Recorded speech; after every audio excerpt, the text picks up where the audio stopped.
एक खूबसूरत गांव में अली नाम का एक बच्चा रहता था। अली बहुत ही ईमानदार और खुश अखलाक था। गांव के सब लोग उसकी अच्छाई और सच्चाई की तारीफ करते थे। एक दिन अली गली में खेलते खेलते जा रहा था कि अचानक उसे रास्ते में एक पर्स मिला। अली ने वो पर्स उठाया और खोल कर देखा तो उसमें बहुत सारे पैसे थे।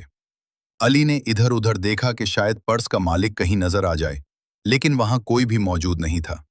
अली ने सोचा कि यह किसी का कीमती सामान है, उसे सही मालिक तक पहुंचाना जरूरी है। इस गली में एक दुकान थी। अली वो पर्स लेकर दुकानदार के पास गया और बोला, अंकल, मुझे ये पर्स रास्ते में मिला है। अगर कोई शख्स इसके बारे में पूछने आए तो आप उसे दे दीजिएगा। दूसरी तरफ जिस बुजुर्ग आदमी का पर्स गुम हुआ था, वो बहुत परेशान होकर गली गली तलाश कर रहा था। आखिरकार वो उसी दुकान पर पहुंचा और दुकानदार से पूछा, बेटा, क्या आपको यहाँ कहीं मेरा पर्स मिला है? दुकानदार मुस्कुराकर बोला, जी हाँ, एक ईमानदार बच्चे अली को यह पर्स मिला था। वो उसे मेरे पास दे गया ताकि मैं असल मालिक को वापस कर सकूं। ये सुनकर बुजुर्ग आदमी बहुत खुश हुआ।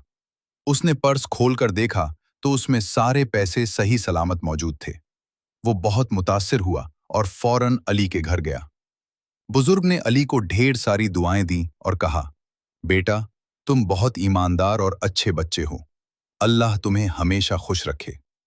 अली को बहुत खुशी और सुकून महसूस हुआ। उसे याद आया कि उसके माँ बाप ने हमेशा उसे सच्चाई और ईमानदारी की तालीम दी थी। सबक: ईमानदारी और सच्चाई हमेशा इंसान को इज्जत और दुआएं दिलाती है। अल्लाह ताला सब बच्चों को नेक और ईमानदार बनाए।